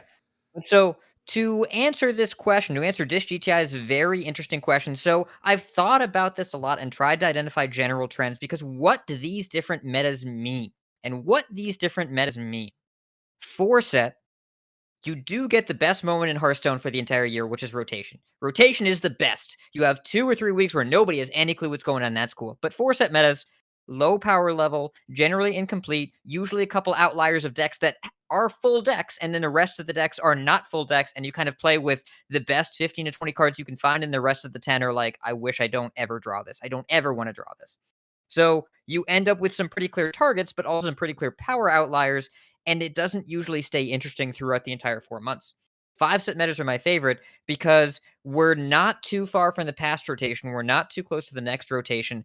And this is the churn meta where there's a ton of variety and things keep changing even without external intervention. I think about the last 3. It's been Alec Dawson middle sets that start with S. We've had Saviors, Skolo, Stormwind, all been really, really interesting environments, tons of variety, dynamic experiences, shifting metas from day to day, find new things even a month or 6 weeks into the expansion. They don't always stay interesting all the way through the sets, but the first month or two, I really love them. And then they balance them because they tend to also have some pretty clear play pattern outliers. And that tends to make them less interesting towards the end. 6-set metas, the one we're in now, I maintain is still the best one the game has ever had. And I think that is a relatively low bar because 6 sets, the third set of a year, has a really huge challenge of how do we make this interesting without breaking the game both this set and the next 3 sets? Because if you have, you're in a mostly complete year. You have to add 135 cards plus the 35 for the mini set. And you have to make people play them without invalidating an entire year's worth of Hearthstone. Because when you invalidate entire year's worth of Hearthstone, that's called Galakron. And then that means that set means the previous 2 sets don't matter at all. You're just doing the new thing. But if you make it not impactful enough, you end up with Rastakhan's Rumble or Darkmoon Fair, which was luckily saved by Darkmoon Races, which was impactful. Mm. And those cards are still relevant today. So it's really difficult to do. But even more importantly, you have the major problem of the second half of the third set of the year. You are in lame duck standard where people start fantasizing about rotation and they have realized which cards they want to leave and they think about more than the new cards they want to stick around. I do think that Alterac has been better at this than almost any set, if any third set that I can remember. But the 6-set meta, we get to the period we're in right now of the pre-rotation limbo where people are excited about what's going away more than they're excited about what they have now. And a lot of the good strategies this year are still good because they nerf more sanely. They don't delete decks. So you can play Mm. something that was kind of good in Barons or kind of good in early Stormwind, but that means it's been 6 or 7 months of being able to play with the same stuff and seeing the same stuff when you face it, and that can get kind of old. So it's a really tough task to deal with this time of year. I don't think they can do better than what they've done now, but that doesn't mean that it's as fun as is right after rotation and when we hit that 5th set, middle of the year stride, which I love the most. And I think that that's where we tend to get the most engagement. People come back from rotation, they kind of flow up during the first set, and then in the second release is when we get the peak excitement and it kind of coasts downhill till the end of the year. Well Sometimes I said. love being able to bear witness to your brain work. Yeah. I think about this particular topic a disproportionate amount of the time. Probably not healthy, but I'm glad that you all get to see how those gears turn. I've had a lot of conversations like out of show lately about like a general feeling of burnout. And I think it comes from patterns of metas or just general patterns of feelings in Hearthstone. And I think you just were able to articulate hyper specifics about what those patterns look like. Yeah, I mean, Regis had a video about this today, but I'm going to use this advanced tool. It's called the calendar. We're 11 months into this Hearthstone year, and we're kind of tired of it. Surprise! It's tough, right? It's tough for the game. Its standard year comes later after the actual start of the new year when a lot of us are in new, fresh beginnings mindset, and yet you come to Hearthstone and you're still staring down the barrel of right now quests, which we'll still be staring down the barrel of. Yeah. Mostly not quests right now. There are very few quests that are good right now. Yes. And the best one right now, I think, is Rogue, and that hasn't seen as much play this year. But when you look at the cards that are good, we're staring down the barrel of Overgrowth and Lightning Bloom, which are not from this year; they're from last year. And so people are fantasizing about in 6 weeks, I won't ever have to have a bloomed out Guff anymore. Won't ever have to happen. They're thinking about what's leaving from Druid. And yet, much like the people who like Book of Mercenaries, there are probably those who are like, this is awesome. Like, this is exactly what I want to be doing. Because the second it ticks over to Wild, the shit ain't going to be good enough to hang in Wild. So this is the only time you're going to get to do this brand of overpowered. So there is an audience for this. Mm-hmm. And we know that people like it because we can see the play rate statistics. They're playing it. They don't do that if they don't like it. That's just crazy talk. Yeah. People do things they like. I know. Ridiculous. This is an excruciatingly healthy game for as old as it is. Mm-hmm. Yep. Wildly.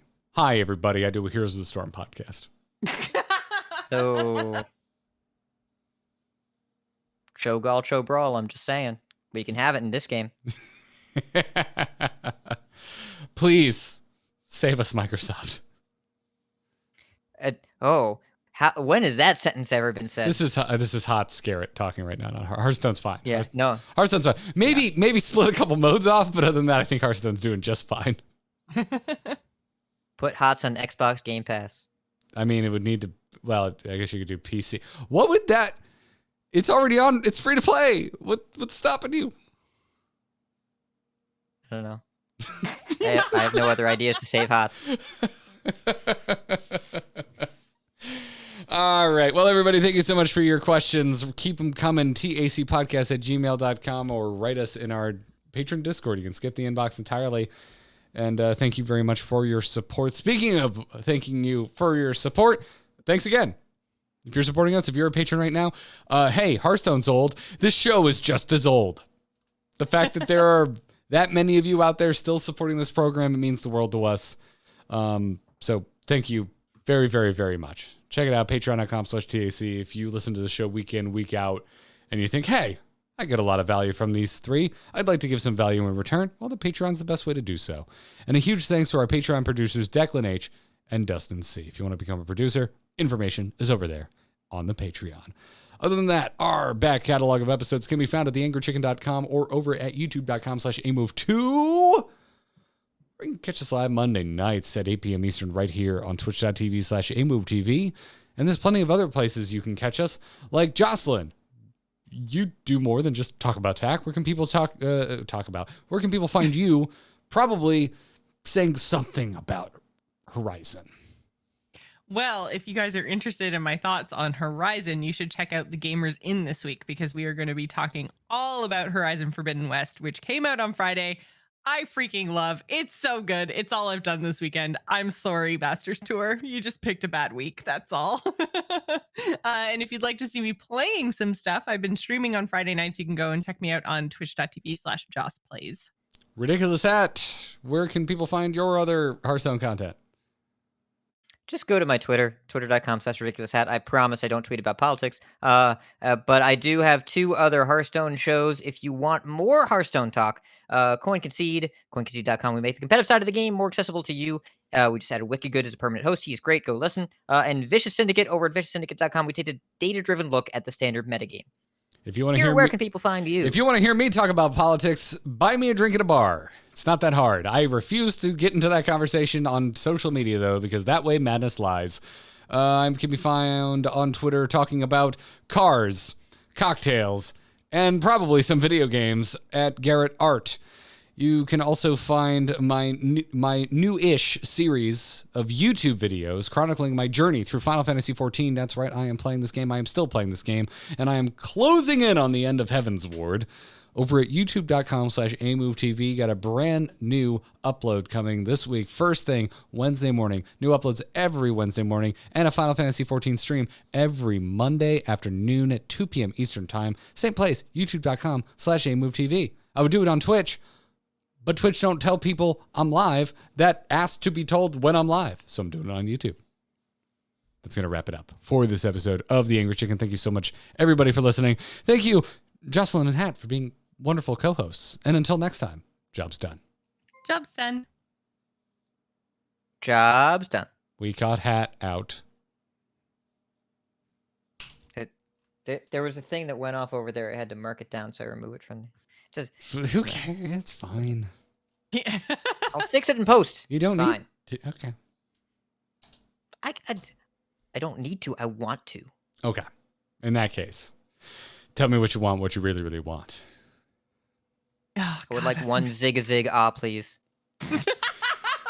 If you want to be my lover, you gotta get with my friends.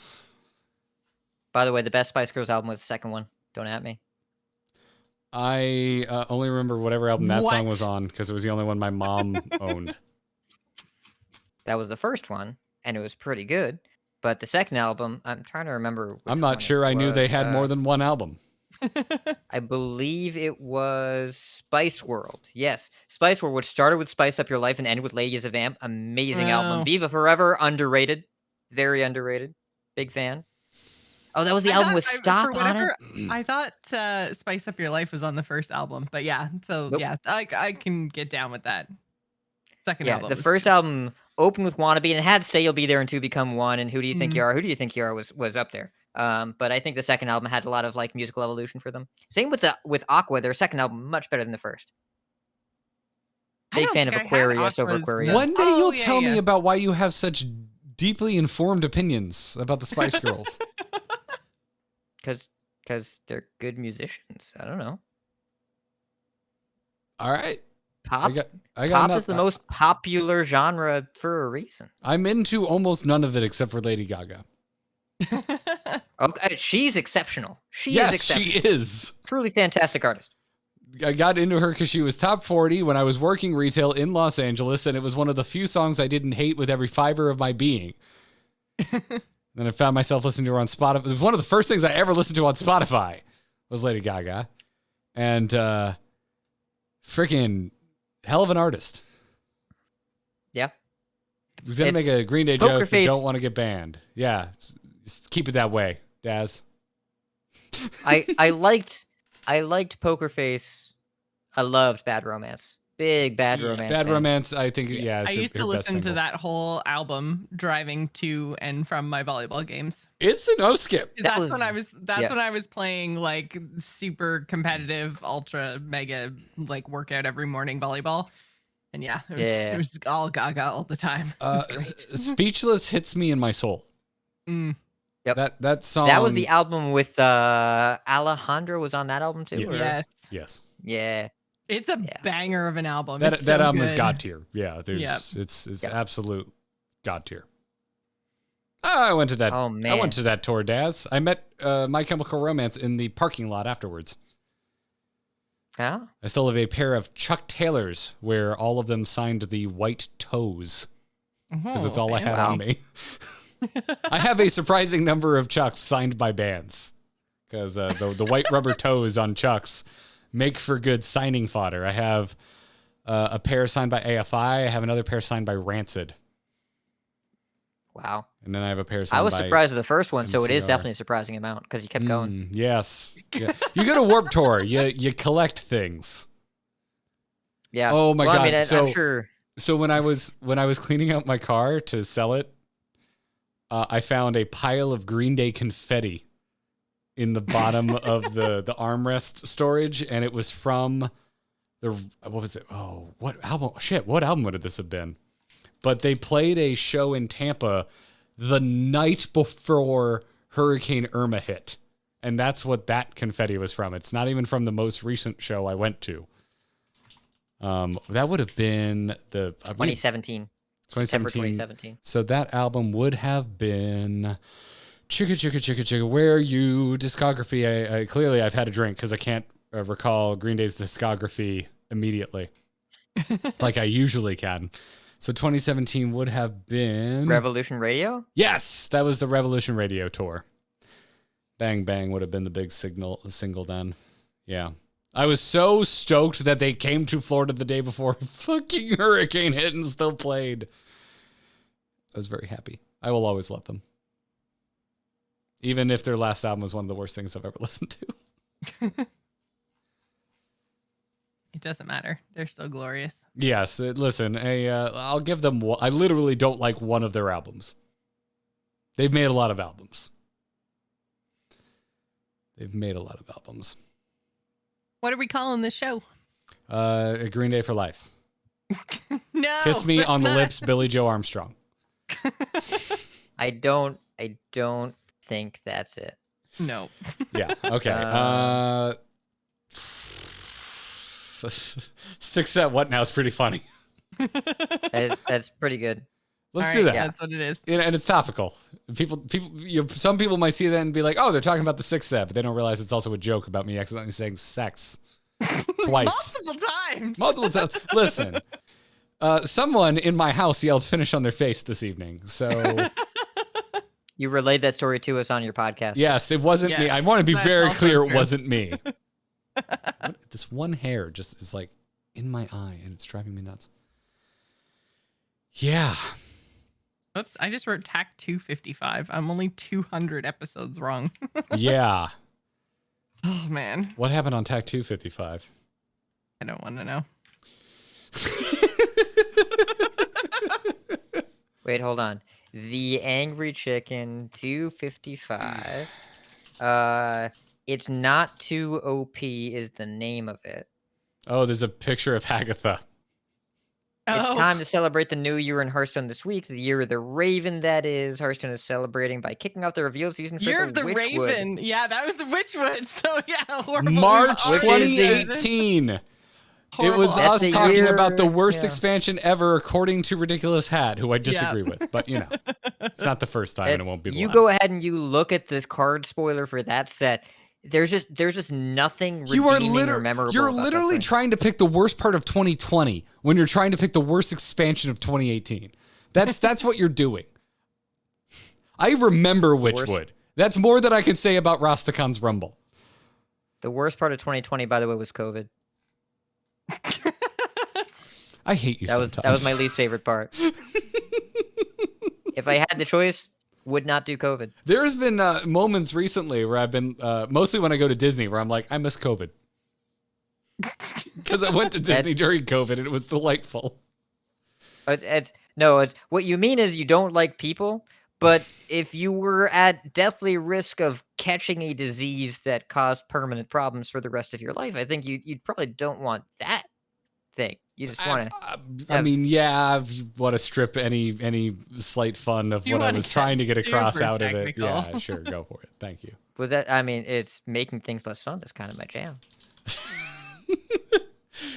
Yeah. So it's and no wonder you defend Rastakhan's Rumble, because it was also really good at making things less fun. If Rastakhan's Rumble was a 4th set instead of a 6th set, people would remember it fondly. Looked over the cards many times. They saw way more play than Witchwood cards. The best Hold card in up a Witchwood- second. If it was in a set where it had an impact because there were literally there was 66% fewer cards, that's not an argument you get to make. It There would be were impactful 90% if there were fewer cards 66 fewer because- cards that were actually good.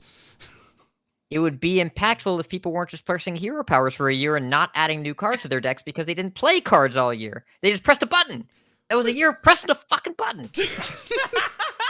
And they knew that while they were designing the fucking cards for fucking Rastakhan's Rumble. So it's still a bad set. No, they should have known that. I'm not sure they did. They shoulda. It's almost The like Hunter cards were 2018 good, was by a the big way. transition year for Hearthstone. Like there were a lot of things happening on the team or something. Springpaw, Halatzi, Zul'jin, Master's Call, some good shit here.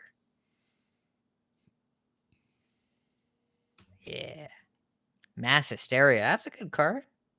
Listen, Play Bwansamdi for bits, some Grave Horror, some Spirit of the Shark, some Spirit of the Frog. you want to pick like single cards. Okay, sure, cool. Yeah, pick single cards from Witchwood that you remember. I don't remember about Militia anything Commander? from Rastakhan, so I win or lose either way. Never played Flashlight? Never remember Shirvala? Shirvala's the big cat. I don't remember Shala like I remember the things that were broken in Witchwood. But sure, because they were broken for the whole To year because me, nobody did anything. obscurity is more of an offense than memorable because it was oppressive. So the class legendaries in Witchwood: Duskfallen Aviana, Splintergraft, Houndmaster Shaw, Emerus, Archmage Aragal, Toki Time Tinker, the Glass Knight, Prince Liam, Chameleos, Lady in White, Face Collector Tess Greymane, Hagatha Shutterwalk, I'll give you the Shaman ones, Glinda Crowskin and Lord Godfrey, Darius Crowley, and the Black Howl Fun Spire. Which of those would you be excited to open, Garrett? All of the shaman ones? The Shaman ones were good. Yeah. Yeah. Just like how in Rastakhan's Rumble, we would have been excited to open. I mean, I either- want to push this because if you're like Shirvala, I'm like Shutterwalk is a way cooler card. Shutterwalk was probably the best legendary. Shutterwalk of the is one of the year, most outside of famous Ganabaka. legendaries in the history of Hearthstone. Yeah, Shutterwalk was good. I like Shutterwalk. And the Rastakhan's Rumble legendaries weren't amazing, but like Halatzi and Zul'jin both saw play for a while. Jandalai the Firehawk made a fucking Ragnaros. There was Wardrobe Wait, Lodi, which did, like, whoa, four things. They can do things. It doesn't mean they did those things. It made a Ragnaros every so often. Who's playing Janalai outside of week 2? Odd Mage. He did some Odd Mage stuff. Oh, and Jamal saw play for a while. oh, cool. So how did they remind me? What expansion ushered in Odd Mage and made it a possibility? Well, Odd Mage was not a possibility until they printed the Rastakhan support cards. No one played it before they printed Pyromaniac, Daring Fire Eater, maybe, and then Janalai, which were all in Rastakhan's Rumble, which was a great set. But when I say odd, do you think Rastakhan or do you think something else? Yeah, Rodstakhan.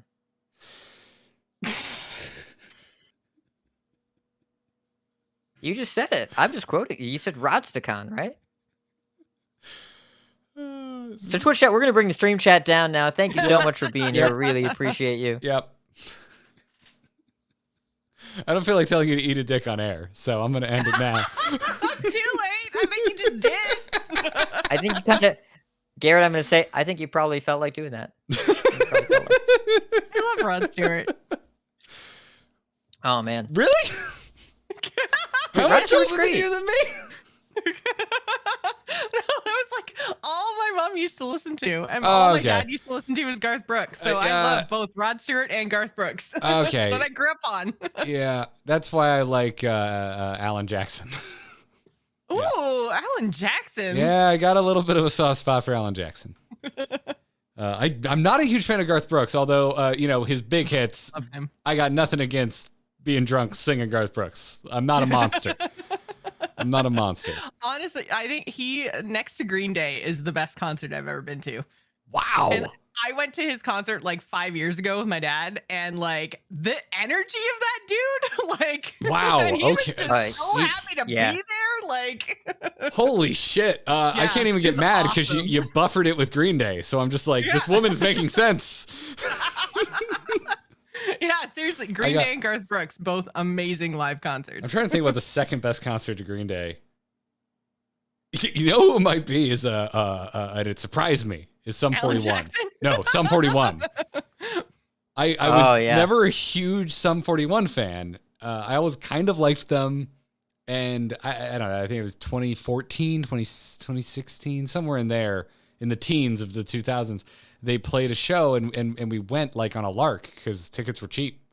And they are fucking incredible live. Someone's mentioning Blink-182. They are way better than Blink-182 live. Like, not even close. Super musically talented, yeah.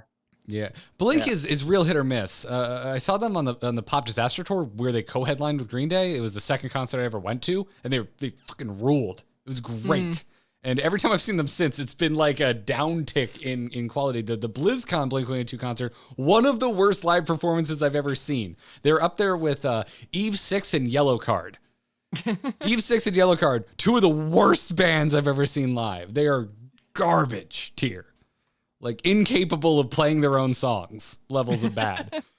But Backstreet Boys also is a very good concert. I would imagine most pop acts have this shit together. Yeah. I've seen Backstreet Boys like probably 7 or 8 times, and I saw the Backstreet Boys New Kids. I think they called it like the end, something about the end of the world or something tour, because it was supposed to be like their last ever tour, and then like the next year they're like, we're gonna keep doing it. I'm like, yeah, because we have money now, and we're giving it all to you still. We being, like 30-something women. Yeah. Sum 41, I don't know if you've seen the video, when Metallica got inducted into the Rock and Roll Hall of Fame or something, like there was some tribute show or something where they were coming on, like Metallica was coming on stage to get some kind of award, and Sum 41 played a Metallica medley to like usher them on stage. Yes. Yeah, they just shredded, just killed it. They're really talented musicians that just like playing music, super talented, got great chops, and they just happen to write really catchy pop songs. But they also, Derek, the frontman, really he grew up over the past 10 years, went through some dark shit, wrote some really, really good stuff. He's angry now and writes some good punk music. It's good stuff. Yeah, they've had like so many good albums. I was one of the people that wrote into Justin Robert Young when on his politics show he made an offhand comment about Sum 41 they're one hit wonders. I'm like, no, motherfucker, they have 3 albums. They have 3 albums that charted like top 20 Billboard. Like, it's not even close. They have like somewhere in the realm of I think like 7 like top 10 singles. Like, they are wildly successful. And I even like quite a few of their albums, like after their kind of heyday, are fucking sleeper bangers. Like, they got some good stuff. I just didn't really respect them until I like saw them live, and I was like, holy shit, you guys are great. Yeah, it's good stuff. It's good stuff. Also, when next time you're bored, look up the Ramones Rock and Roll Hall of Fame induction, because Green Day played a Ramones medley for their induction. Ooh. And Green Day does some fucking good Ramones covers, let me tell you. That sounds awesome. I gotta look that up. Yeah, it's good shit. It's weird though, because it's Rock and Roll Hall of Fame, so everyone's like in tuxedos sitting at tables, but there's like 7 people that got up to mosh for it. So that part of it's weird, but their performance is really good. Yay. Sorry, I totally derailed your attempt to end the stream by saying I liked Rod Stewart. Oh no, you made me talk about shit I love. How dare you? Oh no, we have to talk about music and finish our drinks. What are we gonna do? I mean, my drink's been done for at least an hour, which probably explains some of the yelling. Yeah.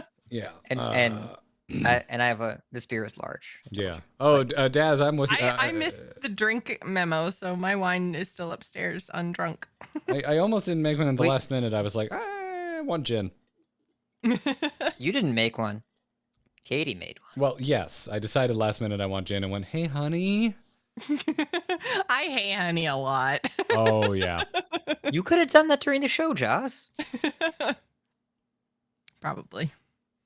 You could have hey honeyed, yeah. Definitely. You have wine now, apparently, because last week you didn't have wine.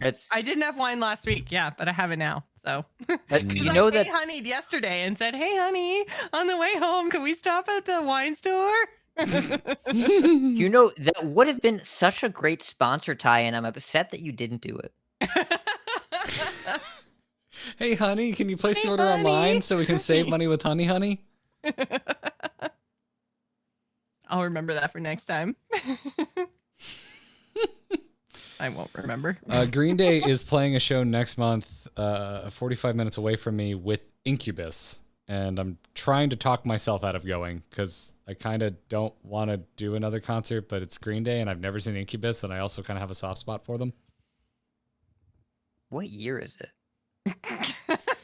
I didn't know they still existed. It's post-COVID, Secretly and 2003. the years are made up and they no longer matter. Yeah, that's true. Yeah. They're playing the freaking whatever the field is where the Bucks play. Shows you how much I know about my local football team.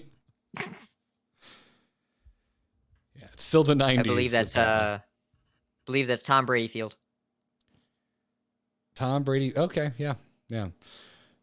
Drive. That was the I brought my guitar to school and I want to impress girls song. That's where Incubus is filed in my brain.